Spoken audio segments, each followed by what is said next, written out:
Hello and welcome to UPSC Gyan friends. Daily current affairs में आप सबका स्वागत है। तो आज देखेंगे डेली करंट अफेयर्स। ओके, तो प्लीज़ वीडियो के अंत तक बने रहें। Okay, so let's get started. तो सबसे पहला टॉपिक हमारे पास आज है फिजिकल काउंसिल से रिलेटेड। ये द हिंदू में एक आर्टिकल आया था कि do we need physical council की ज़रूरत है क्या हमारे भारत में, इंडिया में। ओके, तो इसके बारे में जानते हैं डिटेल से, और ये सिर्फ और सिर्फ प्री के पर्सपेक्टिव से हम लोग देखेंगे, ज़्यादा डिटेल्स में नहीं जाना है। ओके, तो देखते हैं इसके बारे में। तो फिजिकल काउंसिल सबसे पहले जानते हैं कि ये होता क्या है। तो फिजिकल काउंसिल जो होता है ये एक इंडिपेंडेंट पब्लिक इंस्टीट्यूशन है, और ये काम क्या करता है, तो ये जो कमिटमेंट्स होते हैं सस्टेनेबल पब्लिक फाइनेंस के लिए, उसको ये स्ट्रेंथन करता है, उसको मजबूत करने का काम करता है। जैसे कि इस अलग अलग फंक्शन के तहत, जैसे कि इसमें public assessment of physical plans और and performance and evolution of provision of micro economic and budgetary forecast.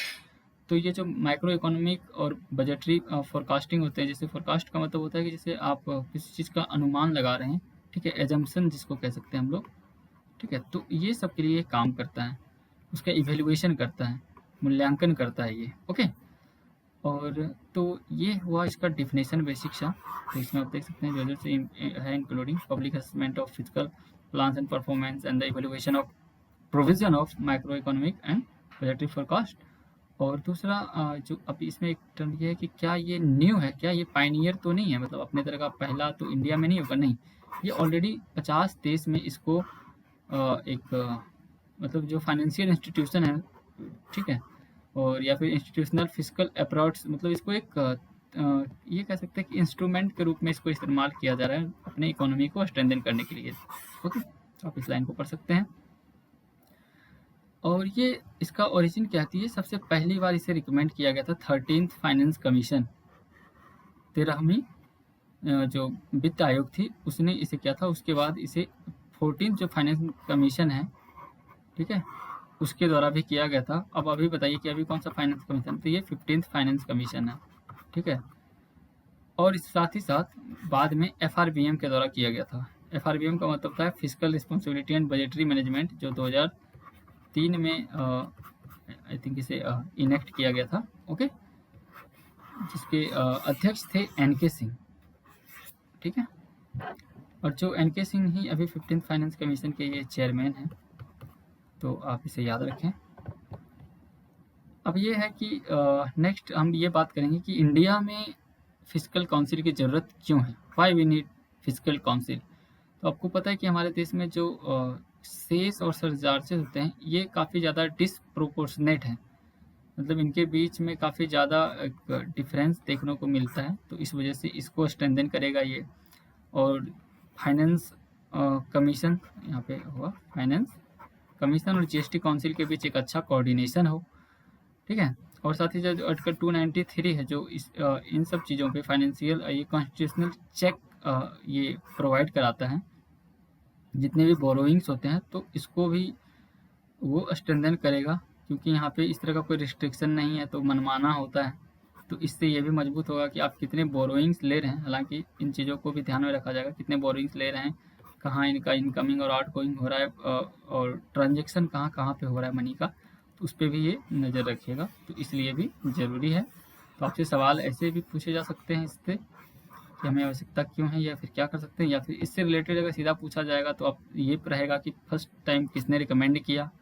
Okay, ये क्या है इसके फंक्शन, तो क्या ये इंडिया में है सिर्फ, या फिर ये ऐसा रह सकता है कि इसे ऑल ओवर वर्ल्ड में इसे इस्तेमाल किया जा रहा है इसको।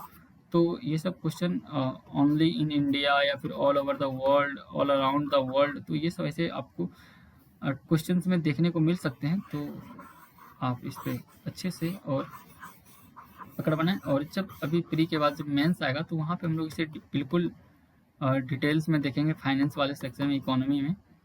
ओके, तो वो मेंस के पर्सपेक्टिव से हम लोग इसे डिस्कस करेंगे, या फिर कभी अगर टाइम मिलेगा तो मैं इसे और भी ब्रीफली अगर आप कहेंगे तो इसे डिस्कस किया जाएगा। ओके, नेक्स्ट है असीम पोर्टल के बारे में न्यूज़। ये कंटेक्स्ट क्या है, तो ये भी एक न्यू पोर्टल लॉन्च हुआ है, ठीक है। तो जिसका मतलब होता है, असीम का फुल फॉर्म होता है आत्मनिर्भर स्किल्ड एम्पावर एम्प्लॉयर मैपिंग, ये इसका फुल फॉर्म है।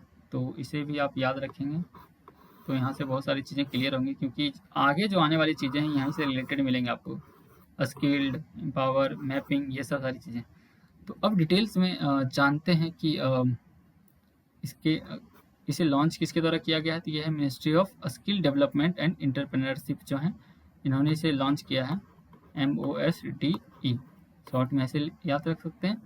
और ये करेगा क्या, तो ये एक एम्प्लॉयर जो होते हैं उनको एक प्लेटफॉर्म प्रोवाइड कराएगा, ताकि जो उनके हिसाब से जो जॉब की अवेलेबिलिटी है वो उनको असेस कर सकें, ठीक है। और उनके जो हायरिंग प्लान्स हैं उसको भी फॉर्मुलेट करेगा। ये दो बातें आ रही सामने। उनके हिसाब से अगर कोई व्यक्ति PG कर रखा है और टीचर बनना है, तो उसके लिए कहाँ पे उसकी वैकेंसी रहेगी, कितनी उसके लिए वैकेंसी है, उसके हायरिंग के क्या प्लान्स हो सकते हैं, तो उसको ध्यान में रखेंगे ये, ओके। दूसरा लाइन ये है कि दूसरा पॉइंट तो इसमें है कि एक मैप डिटेल्स होगा, ठीक है।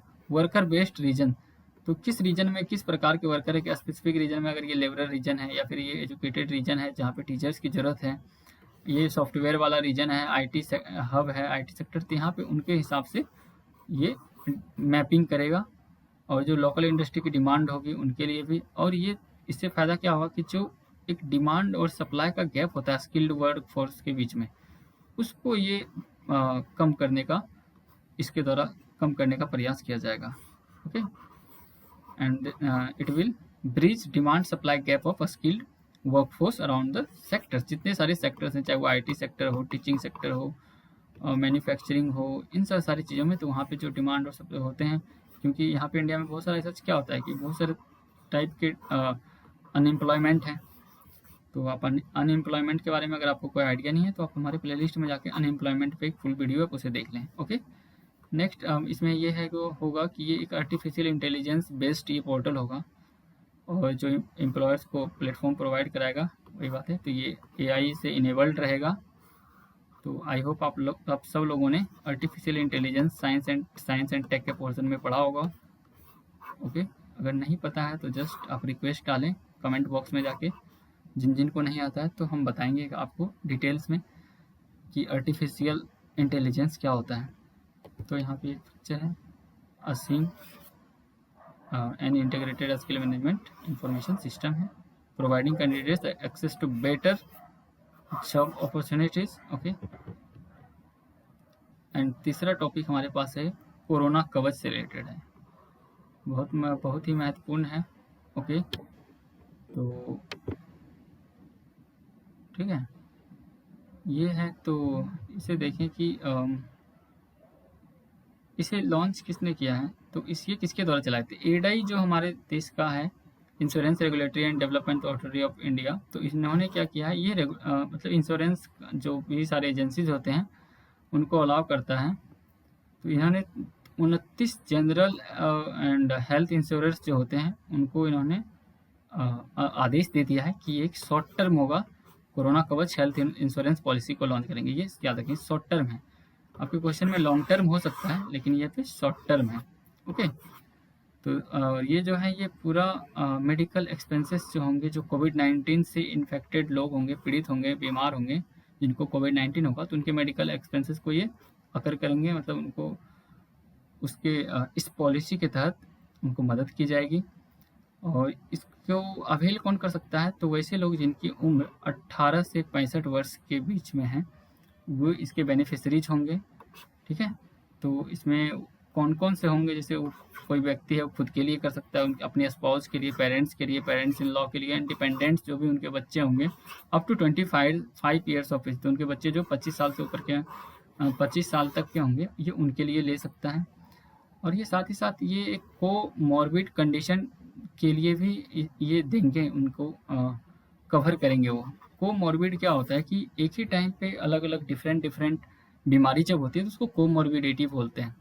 जैसे आप कोरोना से कोई पीड़ित है, हॉस्पिटल में अगर उसे साथ में साथ कोई और बीमारी हो जाए तो उसके लिए भी ये उनको कवर कर देंगे, ओके, जब वो हॉस्पिटल में रहेंगे। और इसमें होम केयर एक्सपेंसेस भी हैं, अगर आप घर पे रह के इलाज कराते हैं तो उसके लिए भी एक्सपेंस दिया जाएगा 14 दिनों के लिए। ओके, ठीक है, तो इस पॉलिसी में ये भी है। एंड जैसे भी हो, आप जिस तरह से आप अपने कंफर्ट रहते हैं तो उस तरह से इसमें दिया जाएगा, और जो भी एडवाइस उनको दिया जाएगा उनके द्वारा, जो प्रैक्टिशनर होंगे, मेडिकल प्रैक्टिशनर, वो जिस तरह से एडवाइस देंगे उनको और जिस तरह से आप इलाज करवाना चाहते हैं तो उसके लिए भी ये कवर करेगा। ओके, तो आई होप आप सब क्लियर है। तो फिर से देखते हैं, सबसे पहले हमने फिजिकल काउंसिल को डिस्कस किया, देन हमने असीम पोर्टल को देखा एंड कोरोना कवच को देखा है। तो आई होप फ्रेंड्स आप सबको वीडियो बहुत पसंद आई हो, तो आप इसे जम के सब्सक्राइब करें, अपने दोस्तों के साथ शेयर करें। और हाँ, एक इन्फॉर्मेशन ये है कि आप हमारे चैनल पे बहुत जो अन्य कोर्सेज हैं जैसे इंडियन पॉलिटी है, ठीक है, तो अगर आपकी बेसिक्स अच्छी है तो फिर भी रिवीजन के लिए देख सकते हैं, नहीं है तो फिर तो ज़रूर देखें। इंडियन इकोनॉमी है, ठीक है, हिस्ट्री है, revision video, and history optional है साथ ही साथ, ठीक है, हिस्ट्री का ऑप्शनल भी चल रहा है। और डेली करंट अफेयर्स MCQ, ठीक है, डेली करंट अफेयर्स MCQ रोज़ आपको यहाँ इसकी वीडियो 6 से 7 के 8 बजे के बीच में मिलेगी, या फिर ये यूँ कह लें कि आप 7 बजे तक इस वीडियो को हमारे इस प्लेटफॉर्म पे देख सकते हैं। तो आप अपना बेल आइकन अपने यूट्यूब का ऑन रखें। Okay, so thank you very much for discussion, have an awesome day.